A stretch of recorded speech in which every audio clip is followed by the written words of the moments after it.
एक ऐसा अंतर्राष्ट्रीय ख्याति प्राप्त मानव जो गुरु प्रेरणा से पिछले 20 वर्षों से वानप्रस्थ जीवन जीते हुए 24 घंटे मानवता की सेवा में संलग्न है।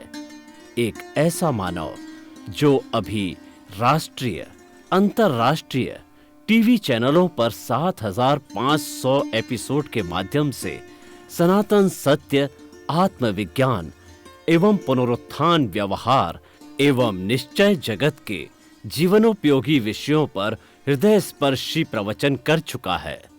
उस मानव का नाम है महात्मा उपासक प्रोफेसर डॉक्टर सोहन राज तातेड़। प्रोफेसर तातेड़ द्वारा योग, दर्शन, शिक्षा विषयों पर रचित पीएचडी स्तर के 250 शोध ग्रंथ भारत के 100 प्रतिष्ठित विश्वविद्यालयों में शोधार्थी पढ़ रहे हैं तथा वे सभी शोध ग्रंथ वहां की सेंट्रल लाइब्रेरियों में उपलब्ध हैं।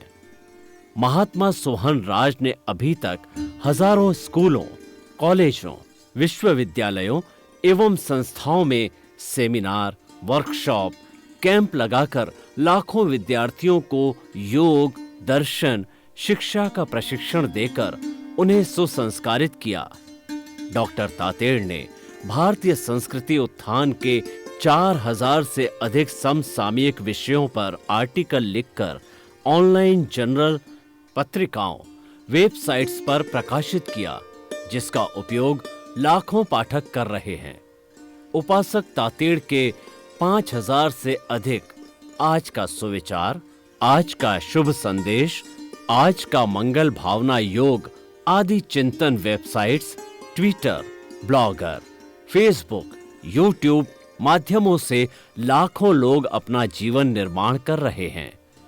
मानवता के मसीहा ऐसे महामानव महात्मा सोहन राज तातेड़ के प्रोफाइल को अभी तक विश्व के 20 लाख दर्शक यूट्यूब पर, 12 लाख गूगल पर एवं लाखों दर्शक फेसबुक, ब्लॉगर, ट्विटर और इंस्टाग्राम पर देख चुके हैं।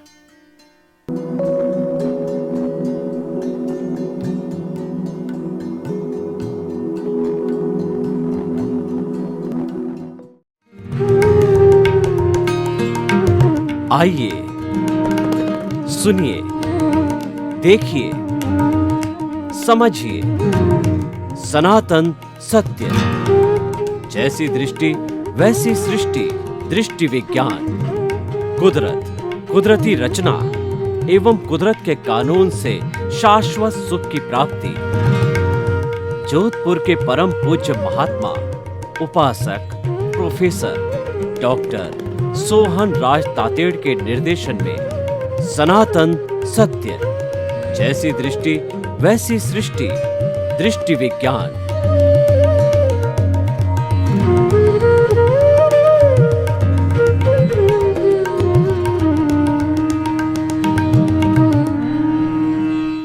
आध्यात्मिक कार्यक्रम आत्मविज्ञान, साइंस ऑफ द सोल में आपका हार्दिक स्वागत है, अभिनंदन है, सत्कार है।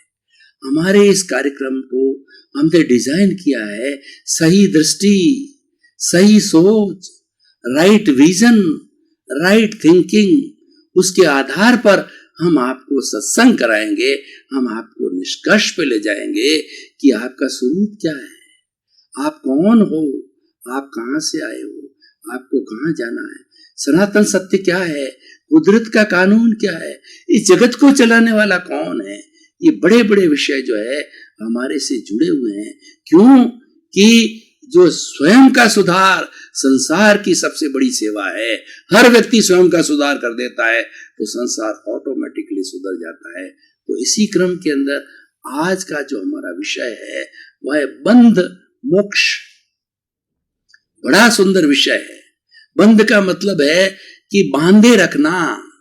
रस्सी से बांध लेते हैं, बेल्ट से बांध देते हैं, किसी भी चीज को, जैसे हम गाय को जो है खूंटे से बांध देते हैं, जो है जब शादी हो जाती है स्त्री पुरुष बन जाते हैं, और हम नौकरी के अंदर एग्रीमेंट कर देते हैं, एमओयू कर देते हैं तो हम बन जाता है। एक देश दूसरे देश से एग्रीमेंट कर लेता है तो वो बंधन हो जाता है। तो बांधने वाला तत्व है, वो बंध कहलाता है। ये लौकिक भी हो सकता है, ये पारलौकिक भी हो सकता है। तो बंध का मतलब होता है बांधना, तो टाई अप, आपस के अंदर जोड़े रखना। तो मैं जिस बंध की बात ये कर रहा हूं वो बंध ये है कि जो हमारा कर्म शरीर है, हमारे जो कर्म है, उसको आत्मा के साथ किसने बांध रखा है? बंध तत्व ने बांध रखा है, क्योंकि ये दोनों विपरीत है। ये तो अमूर्त है और ये मूर्त है। ये वर्ण गंध रस स्पर्श वाला है और ये शुद्ध परमाणु चेतनामय पिंड वाला है।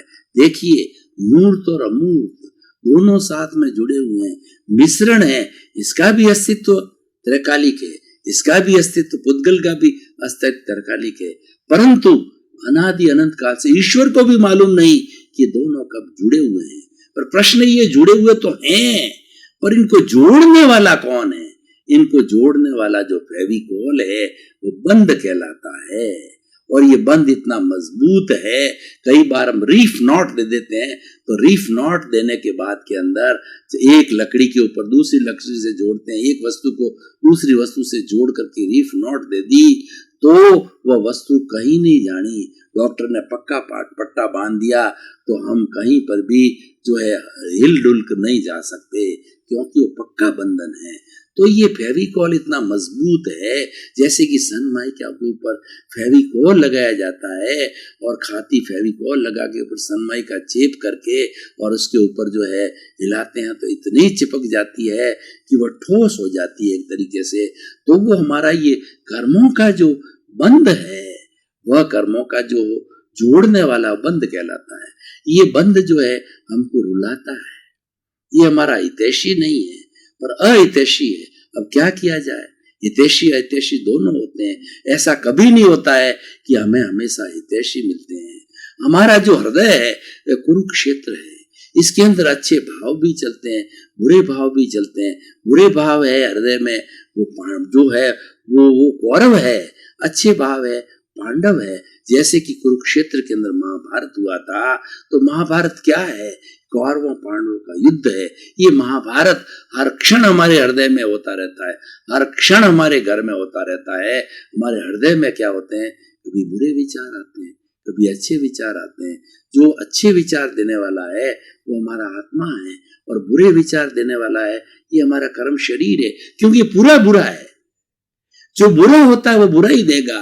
कोई भी नीम का पेड़ है, उसको 100 घड़ों से आप जो घी से सींच लीजिए, उसका कड़वापन नहीं जाता है। सर्प है, उसको कितना ही दूध पिलाइए, उसमें जहर ही बनता जाता है, क्योंकि उसका गुण है, उसकी प्रकृति है। गुण को गुणी से अलग नहीं किया जा सकता है। सज्जन को कोई कितना कष्ट दे तो कभी उद्दंडता नहीं करता है, और दुर्जन है, उसको कितना भी जो है अच्छा पाठ पढ़ाया जाए वो दुर्जन ही रहता है। इसीलिए कहा जाता है लातों के देव बातों से नहीं मानते हैं। बातों से कौन मानते हैं? सज्जन पुरुष मानते हैं। उनको थोड़ी भी शिक्षा दो वो हृदयंगम कर लेते हैं, आत्मसात कर लेते हैं, अपने आप में परिवर्तन कर लेते हैं, अपने आप का रूपांतरण कर लेते हैं, क्योंकि वो सज्जन है। और दुर्जन है, उसको कितना ही कहिए, कोई वो तो चिकना घड़ा है, उसके ऊपर कोई असर पड़ने वाला नहीं है। तो ये हमारा जो कर्म शरीर है वो दुर्जन है, और इसको बांधे रखने वाला वो भी इसका साथी दुर्जन है, बंध है। इस बंध को हमें तोड़ना है। ये बंध पड़ा हुआ है, ये इसको भी सेपरेट करना। अभी पहले जो है हमने एपिसोड में निर्जरा की बात की है, तो ये कर्म जड़ते जड़ते जड़ते जड़ते जड़ते ऐसी स्थिति आ जाती है कि ये बंध ऑटोमेटिकली अलग हो जाता है। कई बार क्या होता है कि देखिए कि जो पत्ता होता है ना, पतझड़ आता है तो पत्ता पतझड़ से पहले एकदम हरा होता है, कोपलें खिलती है, उसमें फल आते हैं। पतझड़ चालू होता तो धीरे धीरे धीरे धीरे पत्ता जो है सूखता जाता है, पीला पड़ता जाता है। सूखते सूखते सूखते सूखते जो है एक समय ऐसा आता है कि झोंका चला हवा का और पत्ता नीचे गिर गया। हमारा भी यही हाल होता है। हम भोगते जाते हैं, भोगते जाते हैं, तो भोगते भोगते की स्थिति ऐसी आती है कि हमारी उम्र हो जाती है, और ये शरीर क्योंकि ये नाशवान है, ये जितना आयुष्य लेकर के आया है वो क्षण आते ही राम नाम सत्य हो जाता है। तो ये सारा बंध है, इस बंध हमारा अच्छा नहीं है, ये हमको बांधे हुए हैं, ये प्रभु को जेल में डाले हुए हैं, ये प्रभु को आजाद नहीं होने देना चाहता। प्रभु तो उसकी प्रकृति आजाद है, वो तो मुक्ति वाला है, क्योंकि वो किसी के साथ में मिलता नहीं है, वो तो प्योर है, तो 24 कैरेट का सोना है। लेकिन साक्षी देने से जो है वह एक इत्तेफाक हुआ कि इसके साथ के अंदर फेविकॉल ये बंद लग गया और जुड़ गया। अब वो छटपटाता है, निकलना चाहता है। तो निकलने के लिए जो रास्ता है अब मोक्ष का रास्ता है। बंध का विरोधी मैं जाता हूं कि बंध जब टूटता है तो क्या होती है? मुक्ति होती है, मोक्ष होती है। गाय खूंटे बंधी होती है और किसी कारण से या तो अपने फोर्स से जो है वो रस्सी खोल देती है, या कोई जो उसका मालिक आता है वो रस्सी खोल देता है, या कोई चूहा आता है वो रस्सी को काट देता है, तो वह जो है मुक्त हो जाती है। तो मुक्ति का मतलब आजाद होना, बंधन का मतलब प्रतंत्रता, मुक्ति का मतलब स्वतंत्रता। कि हमारा देश आजाद हुआ तो क्या हुआ कि हम अंग्रेजों की दास्ता से मुक्त हुए।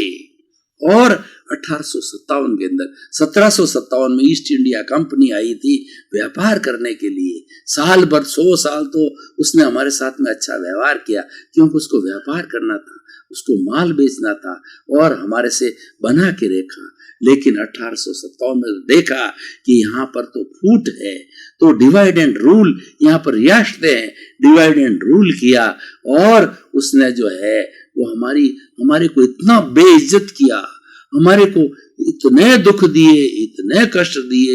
ये काले हैं, हमको इंडियन डॉग बोला, हमको पढ़ने नहीं दिया, हमको उनका क्लर्क बना के रखा, हमें उच्च नौकरी कितनी है। आप 1857 से लगा के 1947 का गदर है, वो क्रांति को पढ़िए, आपको पता पड़ेगा कि कितने कितने हमारे लोगों ने जो हम आजाद हुए हैं उस मुक्ति को प्राप्त करने के लिए हजारों हमारे भाइयों ने, उसमें हिंदू और मुसलमान का फर्क नहीं था, जाति का फर्क नहीं था, हिंदू और मुसलमान भाई भाई की तरह करके। लेकिन क्रिश्चियन ने कभी भी हमें भाई नहीं समझा। हिंदू मुसलमान भाई भाई रहे और आज भी भाई भाई है। लेकिन हमारी जो गोरे लोग आए उन्होंने हमारे को तिरस्कार भाव दिया, कभी भाई नहीं समझा, हमको दास समझा और हम परतंत्र रहे। 200 वर्ष उनकी गुलामी करते रहे, उससे आजाद हुए। ये मैंने बात क्यों की कि हम भी आजाद होना चाहते हैं। ये भीतर बैठा प्रभु आत्मा है, वो आजाद होना चाहता है और वो आजाद मोक्ष की प्रक्रिया है। मोक्ष एक अवस्था है। मोक्ष अवस्था में क्या होता है कि ये जो हमारी आत्मा है अभी तो शरीर ही है, ये बद्ध आत्मा है। 2 तरह की होती है, एक बद्ध आत्मा होती है और मुक्त आत्मा होती है। बद्ध आत्मा के साथ कार्बन शरीर होता है तो 5 तरीके के शरीर धारण कर लेती है। कौन कौन से? जो सबसे पहले औदारिक शरीर है, ये सामान्य हमारे प्राणियों के होता है, एक इंद्रिय से पंचेंद्रिय। और वैक्रिय शरीर होता है, नरक गति और तिर्यक गति वालों के होता है। तो इसलिए औदारिक, वैक्रिय। तीसरा आहारक शरीर। एक आहारक शरीर जो है टेलीपैथी है।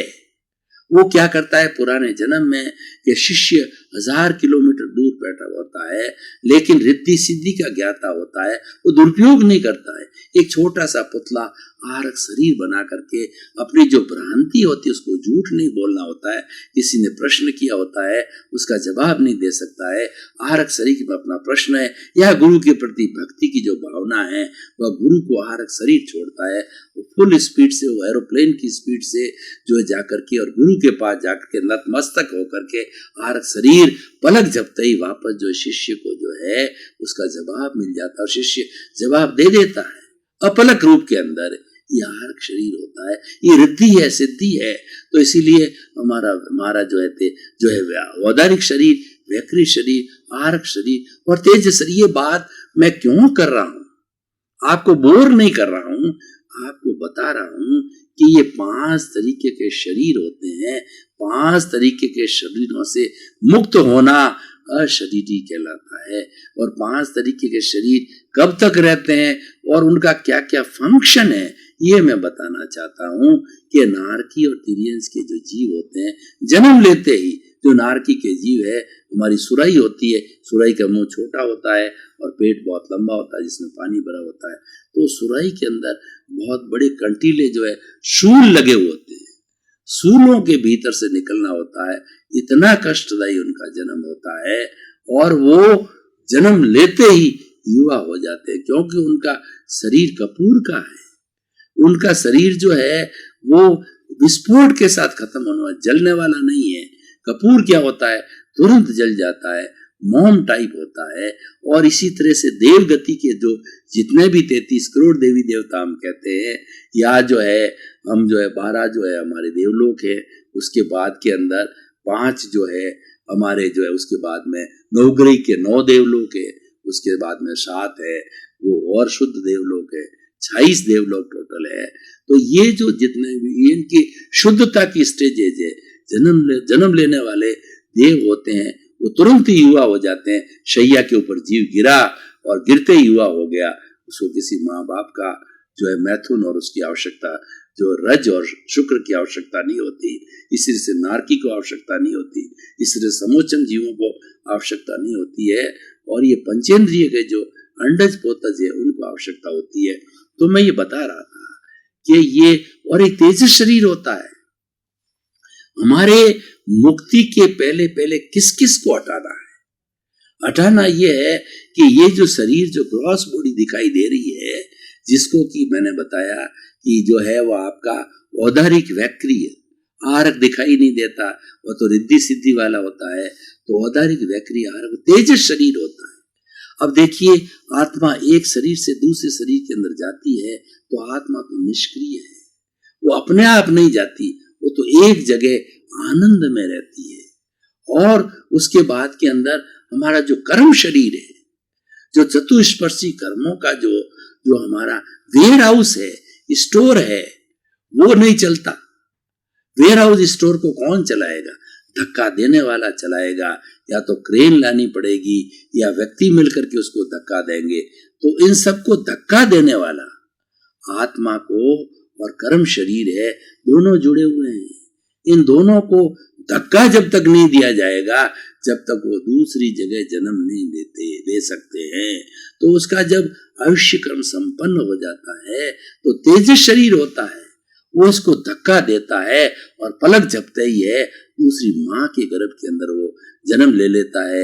या नरगति, तिरंज गति, मनुष्य गति, देव गति, 84 लाख जीवायुनि में जैसा जैसा उसका बंधन है आयुष्य का जो किया है, क्योंकि आयुष्य का बंधन होने के पूर्व वो ये शरीर नहीं छोड़ सकता, और आयुष्य संपन्न होते ही छोड़ना पड़ेगा। आयुष्य का बंधन कैसे होता है, ये पूरी मैथमेटिक्स से 8 बार चांस मिलते हैं, तो ये ध्यान देने की बात है। तो मैं मुक्ति की बात कर रहा था कि हमको अल्टीमेट जो हमारा गोल है वो मुक्ति है, और बंधन हमको जो है ये रोके रखता है। तो बंधन को समाप्त करके अल्टीमेट गोल मुक्ति को प्राप्त करना है, और उसको प्राप्त करने के लिए हमारे जितने भी जो कार्मण शरीर के जितने भी कर्मों का है, एक एक कर्मों को जो है हमें निर्जर करना होगा, उसकी निर्जरा करनी पड़ेगी। संपूर्ण निर्जरा को जो है मुक्ति कहा जाता है। तो ये मुक्ति और बंध है, इन दोनों की जानकारी होना बहुत जरूरी है।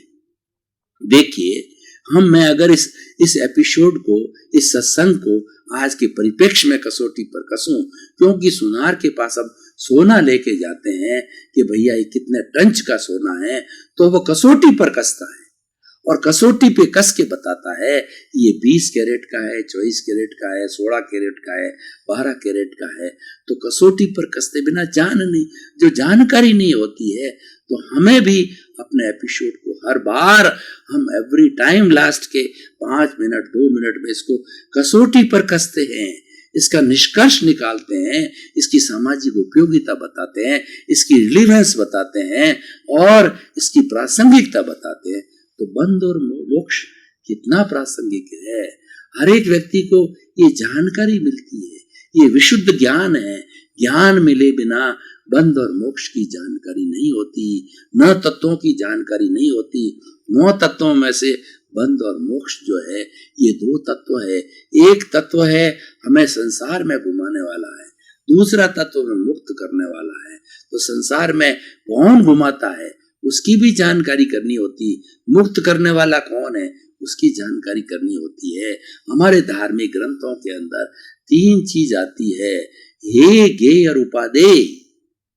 ये तीनों की जानकारी होना बहुत जरूरी है।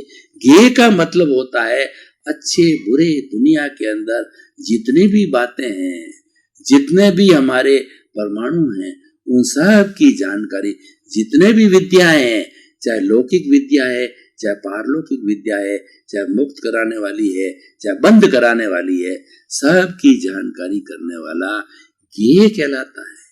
क्योंकि हमारे सामने दो पक्ष नहीं होंगे तो हम कैसे चुनाव करेंगे? चॉइस होनी चाहिए। तो जब हमने गे किया, गे के बिना चॉइस नहीं बनती है। गे करते ही जो है हम चॉइस कर देते हैं, ये अच्छा है, ये बुरा है। अच्छा व्यक्ति हरेक ग्रहण करना चाहेगा, अच्छा भोजन हरेक लेना चाहेगा, अच्छी बात हरेक ग्रहण करना चाहेगा, क्योंकि मानव के पास विवेक है।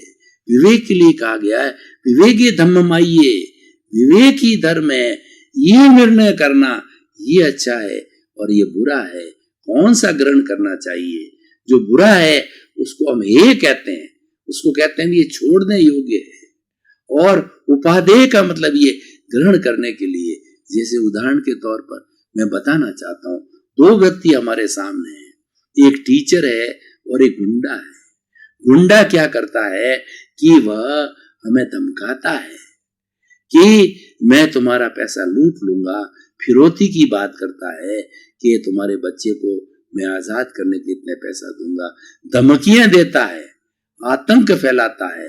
तो वह व्यक्ति, उसकी विचारधारा, उसकी आइडियोलॉजी ये है। एक सज्जन व्यक्ति है जो जिस तरीके से मैं आपको बता रहा हूं, वो कहता है कि भाई अपने अस्तित्व को पहचानो, सबके साथ अच्छा व्यवहार करो, जो व्यवहार आप चाहते हो वैसा व्यवहार दूसरों के साथ करो, और जगत में किसी को दोषी मत समझो, दोषी है ही नहीं, दोष तुम्हारा स्वयं का है।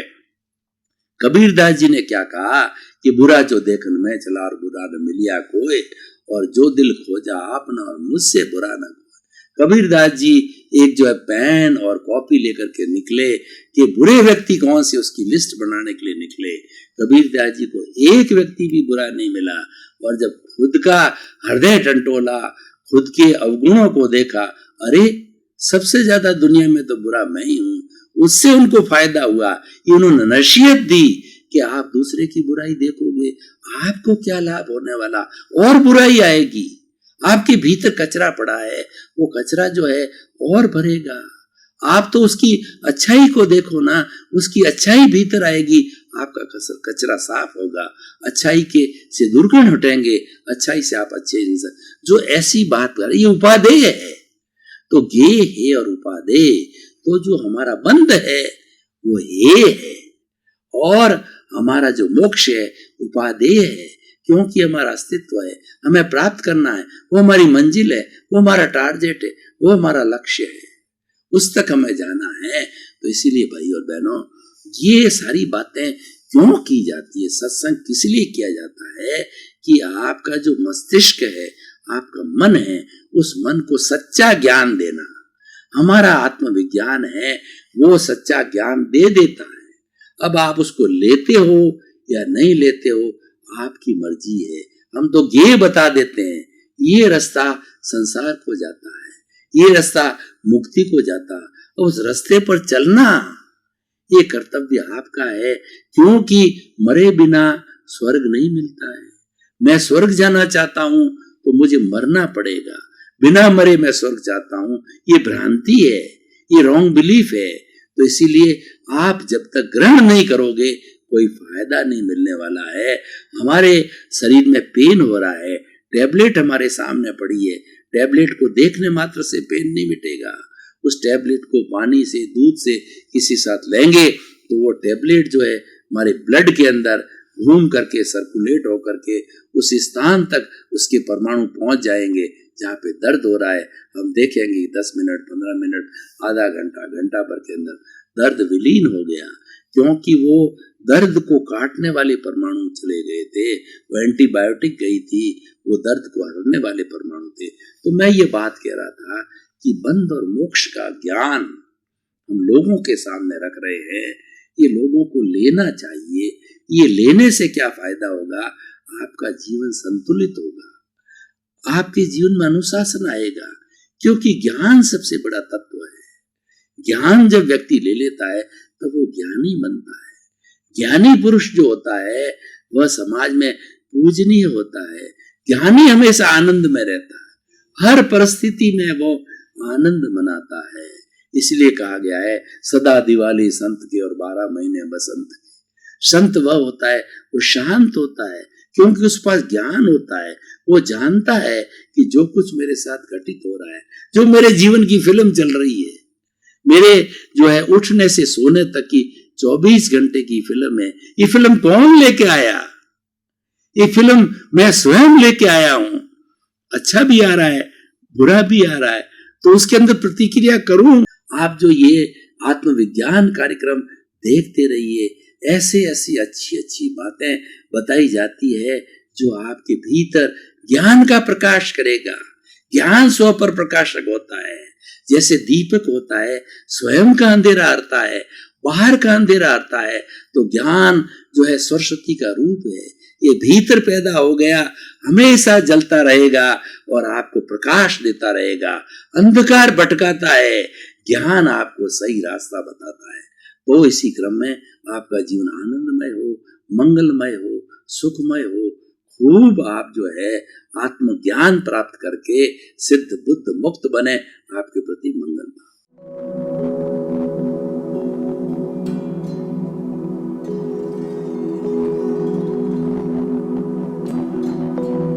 एक ऐसा अंतर्राष्ट्रीय ख्याति प्राप्त मानव जो गुरु प्रेरणा से पिछले 20 वर्षों से वानप्रस्थ जीवन जीते हुए 24 घंटे मानवता की सेवा में संलग्न है।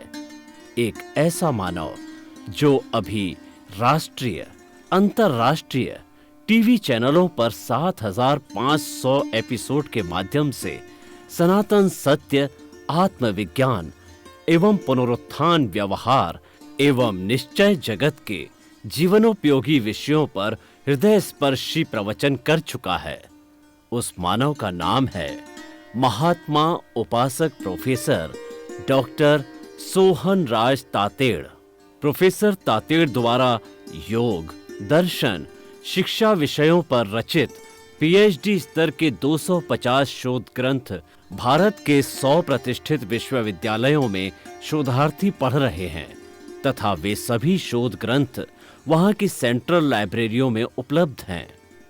महात्मा सोहन राज ने अभी तक हजारों स्कूलों, कॉलेजों, विश्वविद्यालयों एवं संस्थाओं में सेमिनार, वर्कशॉप, कैंप लगाकर लाखों विद्यार्थियों को योग, दर्शन, शिक्षा का प्रशिक्षण देकर उन्हें सुसंस्कारित किया। डॉक्टर तातेड़ ने भारतीय संस्कृति उत्थान के 4000 से अधिक समसामयिक विषयों पर आर्टिकल लिखकर ऑनलाइन जर्नल, पत्रिकाओं, वेबसाइट्स पर प्रकाशित किया, जिसका उपयोग लाखों पाठक कर रहे हैं। उपासक तातेड़ के 5000 से अधिक आज का सुविचार, आज का शुभ संदेश, आज का मंगल भावना योग आदि चिंतन websites, Twitter, blogger, Facebook, YouTube माध्यमों से लाखों लोग अपना जीवन निर्माण कर रहे हैं। मानवता के मसीहा ऐसे महामानव महात्मा सोहन राज तातेड़ के प्रोफाइल को अभी तक विश्व के 20 लाख दर्शक यूट्यूब पर, 12 लाख गूगल पर एवं लाखों दर्शक फेसबुक, ब्लॉगर, ट्विटर और इंस्टाग्राम पर देख चुके हैं।